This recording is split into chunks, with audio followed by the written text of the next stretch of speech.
दोस्तों in general अगर हम सोचें, देश को चलाने के लिए पॉलिटिशियंस और ब्यूरोक्रेट्स का मुख्य हाथ होता है। उसके अलावा देश की सुरक्षा के लिए बॉर्डर में डिफेंस फोर्सेस, देश की इंटरनल सिक्योरिटीज़ के लिए पुलिस और अदर डिफेंस फोर्सेस, देश की सेवा और तरक्की के लिए doctors, teachers and various other forms of population है जो कि देश की सेवा करते हैं। पर एक ऐसा ग्रुप है देश का जो कि हर वक्त अपने भारत को साइंस एंड टेक्नोलॉजी के मामले में बेहतर और दुनिया का सबसे बेस्ट देखना चाहती है। दिन रात वो इसी प्रयास में लगे होते हैं कि भारत तकनीकी के क्षेत्र में, साइंस के क्षेत्र में कभी भी पीछे ना छूटे फ्रॉम अदर कंट्रीज़। और उनको हम क्या बोलते हैं? साइंटिस्ट। सीवी रमन, होमी जहांगीर भाभा, मेघनाथ शाह, श्रीनिवास रामानुजन, सत्येंद्र नाथ और ना जाने कई साइंटिस्ट अपने अपने फील्ड में बहुत ही बड़ी बड़ी बुलंदियों को छुए हैं। पर क्या इस देश ने उन्हें अभी तक एक्नॉलेज किए हैं? जो रेस्पेक्ट वो डिज़र्व करते हैं, जो रिकॉग्निशन वो डिज़र्व करते हैं, उनको वो मिली है आज तक? उसका उत्तर है नहीं। वैसे ही एक साइंटिस्ट है डॉक्टर नंबी नारायण, एक रॉकेट साइंटिस्ट जो कि अपने फील्ड पे महारत हासिल करने के बाद भी दुनिया के सबसे बड़ी स्पेस एजेंसी का ऑफर ठुकरा दिए और अपनी देश भारत के लिए इसरो में काम करते रहे। वो है साइंटिस्ट नंबी नारायण। आपकी जानकारी के लिए मैं ये भी बता दूँ, ये जो साइंटिस्ट है डॉक्टर नंबी नारायण, वो सतीश धवन जो कि father of Indian space programme है इन इंडिया, वो विक्रम साराभाई और डॉक्टर एपीजे अब्दुल कलाम के साथ भी काम करते रहे थे। इनके पास एक ऐसी स्किल थी जो कि इंडियन स्पेस प्रोग्राम को एक अलग ही, एक बहुत ही बड़ी ऊंचाई पर ले सकता था। पर एक कॉन्स्पिरेसी, एक फॉल्स एलिगेशन के साथ सब कुछ बर्बाद हो गया। हम आज नासा से 25 साल पीछे हैं, नासा से हम 25 साल पीछे हैं स्पेस रिसर्च के फील्ड में बिकॉज ऑफ दिस। तो क्या था वो कंस्पिरेसी, क्या था वो एपिस्पॉन्स कॉन्स्पिरेसी? चलिए जानते हैं। मैं हूँ भावग्राही एंड वेलकम टू एडुजास। तो एक मूवी रिलीज हुआ है, उसका नाम है रॉकेट्री द नंबी इफेक्ट। वो रिलीज हुई है जुलाई 1 ऑफ 2020। आई एम श्योर आप लोगों से कोई ना कोई इस मूवी को देख चुका है। अगर नहीं देखे हैं तो आप जाके देख सकते हैं, राइट। मैं कोई प्रमोशन नहीं कर रहा हूँ, बट इस मूवी में एक्टर आर माधवन एक साइंटिस्ट का रोल प्ले कर रहे हैं। वो साइंटिस्ट कौन है? वो साइंटिस्ट है डॉक्टर नंबी नारायण। और एक खास बात आपको इस मूवी के रिगार्डिंग मैं बता दूं दोस्तों, ये मूवी को बनाने के लिए 6 साल का टाइम लगा है आफ्टर प्रॉपर रिसर्च। दूसरी बात, ये फिल्म उनके लिए कतई नहीं है जिनकी साइंस के साथ दूर दूर तक कोई वास्ता नहीं है। हालांकि मैं भी साइंटिस्ट का कोई बहुत बड़ा ज्ञानी नहीं हूँ, बट इस मूवी के जरिए जो एक अच्छी चीज़ को प्रमोट करने की कोशिश की गई है उसकी तारीफ जरूर करना चाहूँगा। इस मूवी में दिखाया गया है डॉक्टर एपीजे अब्दुल कलाम साहब को, सतीश धवन को, विक्रम साराभाई को, जिनके साथ नंबी नारायण काम करते थे, उनके बीच का कनेक्शन, उनके बीच का केमिस्ट्री एंड कोऑर्डिनेशंस जो कि भारत का स्पेस रिसर्च को, भारत का स्पेस प्रोग्राम को एक अलग ही लेवल पे पहुंचा देता। इनको काफ़ी अच्छे से प्रेजेंट किया गया है इस मूवी में। और इसमें जो स्ट्रगल है नंबी नारायण का, उसको भी दिखाया गया है। वो भी इसरो के साथ कभी जिस टाइम में इसरो स्ट्रगल कर रहा था टू एस्टैब्लिश इटसेल्फ। तो साइंस के पॉइंट ऑफ व्यू से ये मूवी एक अच्छा रिप्रेजेंटेशन है इसरो का नेतृत्व में जो इंडिया का स्पेस प्रोग्राम चल रहा था, कौन से स्ट्रगल होके इसरो स्टार्ट हुआ है और आज इस बुलंदियों को प्राप्त किया है। ये मूवी एक अच्छा एग्जाम्पल है to know how the key persons of ISRO did their best to put this agency as world's one of the most prestigious space research organisation. Again मैं आपको बता दे रहा हूँ दोस्तों, ये कोई स्पॉइलर नहीं है और मूवी का प्रमोशन नहीं है। मैं एक वही चीज़ प्रमोट करने का ट्राई कर रहा हूँ जो कि इंडिया का स्पेस एजेंसी परफॉर्म किया है। यहाँ पे आप देख सकते हैं 2 फोटो है, 2 आदमी के फोटो है। जो आपके राइट साइड में है वो है साइंटिस्ट नंबी नारायण, जो लेफ्ट साइड में है वो आर माधवन नंबी नारायण की भूमिका में मूवी में रिप्रेजेंट होते हुए। ये जो नंबी नारायण साइंटिस्ट है, इनके ऊपर एक एपी स्पोनेज का कंस्पिरेसी का केस लगा था, जो कि बहुत ही सिलसिलेवार तरीके से ज़्यादा बड़ा इल्ज़ाम था उनके ऊपर। तो साथियों, बात है उसी टाइम की जिस टाइम भारत के साइंटिस्ट ने इसरो के नेतृत्व में क्रायोजेनिक इंजन निर्माण करने के प्रयास में थे और नंबी नारायण उसी टीम के चेयरमैन थे, उसी प्रोजेक्ट को लीड कर रहे थे नंबी नारायण। तो आपकी जानकारी के लिए मैं बता दूं, रॉकेट में जलाने के लिए सबसे इम्पोर्टेंट चीज़ क्या होता है ना, फ्यूल। रॉकेट का फ्यूल होता है जो सबसे इम्पोर्टेंट पार्ट होती है। वो रॉकेट का जो फ्यूल है वो दो स्टेट में होती है, एक होता है सॉलिड, एक होता है लिक्विड स्टेट में। लिक्विड स्टेट में तो फ्यूल का जलना और फ्यूल का जो एनर्जी प्रोड्यूस करना ईजी हो जाता है, बट ये जो सॉलिड स्टेट में जब हम कोई एक लिक्विड को, कोई एक फ्यूल को प्रिजर्व करते हैं या कंडेंस करते हैं, उसके बाद सॉलिड स्टेट में फ्यूल का जो ऑक्सीजन के साथ जलना, ऑक्सीजन के साथ मिलना, वो जल्दी आग नहीं पकड़ पाती क्योंकि उसका ऑक्सीजन के साथ इतनी जल्दी मिलना नहीं होता है। दूसरी ओर लिक्विड फ्यूल क्या होता है, लिक्विड सबसे ज़्यादा, लिक्विड का वॉल्यूम ज़्यादा होता है कंपेयर टू सॉलिड। तो जो फ्यूल जो है हम अपना जो normal commercial vehicles, daily use vehicles में जो यूज़ करते हैं, तो उनका एक मेजर पार्ट होता है fuel in the form of tank fuel tank होता है ना। तो फ्यूल वैसे ही इम्पोर्टेंट होता है रॉकेट का जो प्रोपल्सन सिस्टम है उसके लिए। और यहाँ और ज़्यादा इम्पोर्टेंट होता है, जैसे जैसे आपका फ्यूल का वजन बढ़ता है वैसे वैसे रॉकेट का परफॉर्मेंस के ऊपर भी फर्क पड़ता है। Every single kilogram matters in space science. तो इसीलिए बोलते हैं rocket science is the best science, is the most complicated science.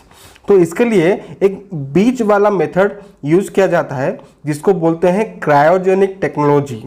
Cryogenic technology एक ऐसा टेक्नोलॉजी है जिसमें ईंधन को बहुत ही कम टेम्परेचर पर संपीड़ित किया जाता है ताकि उसका टेम्परेचर घट के ईंधन को सॉलिड स्टेट तक लिया जा सके। टेम्परेचर को इतना कम कर दिया जाता है कि ईंधन बस सॉलिड स्टेट में कन्वर्ट हो ही जाए। इतना ठंडा कर दिया जाता है कि अगर ये टेक्नोलॉजी ना होती तो ईंधन एकदम से लिक्विड से सॉलिड स्टेट कन्वर्ट हो जाती। पर थैंक्स टू क्रायोजेनिक टेक्नोलॉजी ये जो इंटरमीडिएट स्टेट में ईंधन रहता है जो कि ना सॉलिड है ना लिक्विड है। इसी क्रायोजेनिक टेक्नोलॉजी में हाइड्रोजन और ऑक्सीजन को लिक्विड फॉर्म में लेके रॉकेट में भरा जाता है और स्पेस में रॉकेट को भेजा जाता है। सुनने में ये बात बहुत तो आसान लगता होगा दैट हाइड्रोजन को ऑक्सीजन को मिला लो, उसको ठंडा कर लो, फ्रीजर में रख लो और स्पेस की उड़ान भर लो। ऐसा नहीं होता है दोस्तों। वो जो ईंधन का एक स्टेट जो कि ना कि सॉलिड हो ना ही लिक्विड हो, उसके लिए ये जो टेक्नोलॉजी की ज़रूरत होती है और उसी टेक्नोलॉजी का मदद लेकर इसरो अपना स्पेस जर्नी में आगे बढ़ना चाहता था।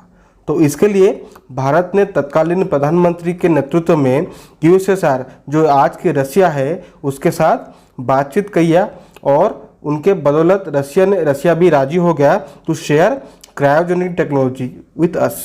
और आपके जानकारी के लिए बता दूं, तब इंडिया का जो प्राइम मिनिस्टर थे वो थे PB नरसिम्हा राव। तो जिनके बदौलत, जिनके तत्वावधान में इंडिया ने पैक्ट साइन किया with Russia to share cryogenic technology. Russia ने राजी हुआ और ये पैक्ट साइन हुआ कितने में ना 235 करोड़ रुपए में।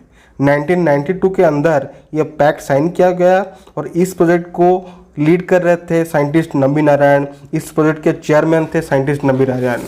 रशिया राजी हो गया था हमें वो टेक्नोलॉजी देने के लिए at the rate of 235 crore rupees. वही अमेरिकी ने उसी टेक्नोलॉजी को दे रहे थे 950 करोड़ रुपए में। फ्रांस उसी टेक्नोलॉजी को शेयर कर रही थी 650 करोड़ रुपए में। तो जाहिर है तो हमें वही सस्ती और एफिशिएंट टेक्नोलॉजी की ज़रूरत थी जो कि हमें रशिया के साथ मिल रहा था और हम रशिया के साथ जा ही रहे थे। और ये बात अमेरिका को कैसे पता? USA ने तब की प्रेसिडेंट जो जॉर्ज W बुश थे, उन्होंने रशिया के तत्कालीन प्रेसिडेंट बोरिस येल्त्सिन को कहा, यदि आप इंडिया के साथ ये टेक्नोलॉजी शेयर कर दे देन आपको फेस करना पड़ेगा different types of economic sanctions. And साथियों, अगर आपको इतिहास का थोड़ा भी जानकारी होगा तब आपको ज़रूर पता होगा दैट उस टाइम यूएसएसआर 15 देशों में डिवाइड होने के बाद जो कि रशिया हो गया था, उसका इकोनॉमिक हालत कैसी थी। तभी रशिया ने यूएस के सैंक्शंस को नज़र में रखते हुए भारत के साथ टेक्नोलॉजी शेयर नहीं किया। पर एक बात पीवी नरसिम्हा राव ने फिर से रिक्वेस्ट किया रशिया को कि आप हमें अपनी टेक्नोलॉजी मत शेयर कीजिए, बट हमें बस इंजन ही दे दो, वो हम इंजन खोल के देख लेंगे, जिसको हम खोल के देख लेंगे और आप अपने आप ही सीख लेंगे कि कैसे निर्माण किया जाता है क्रायोजेनिक इंजन का। तो रशिया के साथ 4 इंजन बनाने का पैक्ट साइन हुआ और यहाँ इसरो की टीम जो कि नंबी नारायण के लीडरशिप में काम कर रही थी, वो इंजन को खोलने के लिए और स्टडी करने के लिए भारत की एक कंपनी जिसका नाम है Keltech, Kerala hi tech industries limited के साथ तैयारी करके रखे हुए थे बाय इसरो, सो दैट ये इंजन का स्टडी किया जा सके और we can make the engine ourselves. ये सभी चीज़ होने वाला था कि तभी एक घटना घटी जो कि ये जो सुनहरा सपना इसरो ने देखा था, भारत ने देखा था in the leadership of Nambi Narayan, जो कि made in India cryogenic engine बनाने ही वाले थे। किसी को पता था कि वही खुद ही सलाखों के पीछे चले जाएंगे एंड ये प्रोजेक्ट, ये जो इंडिया का सपना है वो हमेशा के लिए सपना ही रह जाएगा। हुआ क्या, केरला के तिरुवनंतपुरम पुलिस ने एक औरत को अरेस्ट किया जिनका नाम था मरियम रशीदा, जो कि एक मालदीवियन नेशनल थे। वो क्या बोले, वो बोले कि इंडिया जिस क्रायोजेनिक इंजन टेक्नोलॉजी पे काम कर रहा है उसी टेक्नोलॉजी का ब्लूप्रिंट उनके पास है एंड वो उस टेक्नोलॉजी को लेके जा रहा है पाकिस्तान एंड वो पाकिस्तान उस टेक्नोलॉजी को हैंड ओवर करेगा टू यूएसए। टेक्नोलॉजी का उस इंजन का जो स्केच है जिसको खोल के नंबी नारायण ये पता करने वाले थे कि क्या कुछ टेक्नोलॉजी है, क्या कुछ स्केच है, क्या कुछ एडवांस साइंस है जो कि इस क्रायोजेनिक इंजन में यूज किया गया है, वो उनके पास है। एंड इमीडिएटली इन 1994 मार्च में केरला पुलिस ने अरेस्ट किया नंबी नारायण को और जेल में डाल दिया। उसके 5 महीने के बाद अराउंड जनवरी 1995 उनको बेल ग्रांट हुआ। फिर क्या हुआ, ये केस सीबीआई के पास चला गया, सेंट्रल बोर्ड ऑफ इन्वेस्टिगेशन के पास चला गया इन अप्रैल 1996, क्योंकि अगर नंबी नारायण के अगेंस्ट आरोप था क्योंकि वो देश का एक टॉप सीक्रेट एक लेडीज़ के साथ शेयर किए हैं एंड ये देशद्रोह कहलाता है। तो 1996 में सीबीआई ने अपने हाथ में केस लिया और खुद उस मामले की जांच करने के बाद ये पाया गया कि नंबी नारायण निर्दोष थे, उनको एक कंस्पिरेसी में फंसाया गया था। साइंटिस्ट नंबी नारायण जेल से तो छूट गए बट उनके नाम पे हिस्ट्री में हमेशा के लिए एक धब्बा रह गया दैट वो देशद्रोही है। एंड आपको पता है किसके अगेंस्ट में अगर देशद्रोह का चार्जेस लगे, सेडेशन का चार्जेस लगे, उसका इमेज, उसका करियर को क्या फ़र्क पड़ता है।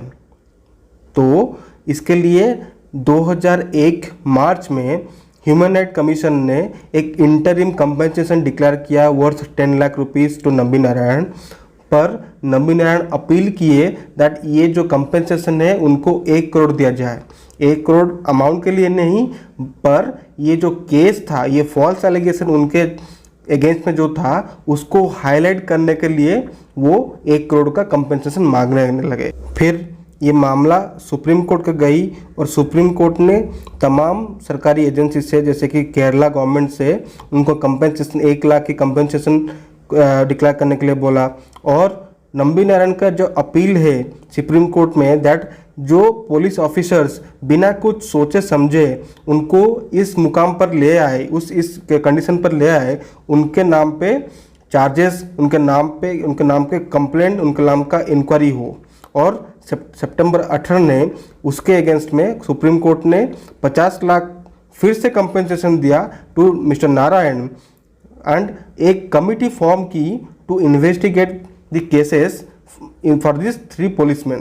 इस कमेटी का नाम था डीके जैन कमेटी एंड वो कमेटी ने 50 लाख कंपनसेशन डिक्लेयर किया to Nambi Narayan for this false allegation, right. और ये डायरेक्ट किया सुप्रीम कोर्ट को to further investigate the case and against the policemen who misguidedly arrested the scientist। अगस्त 2020 आते आते 1.3 करोड़ का कंपेंसेशन नंबी नारायण को मिल चुका है।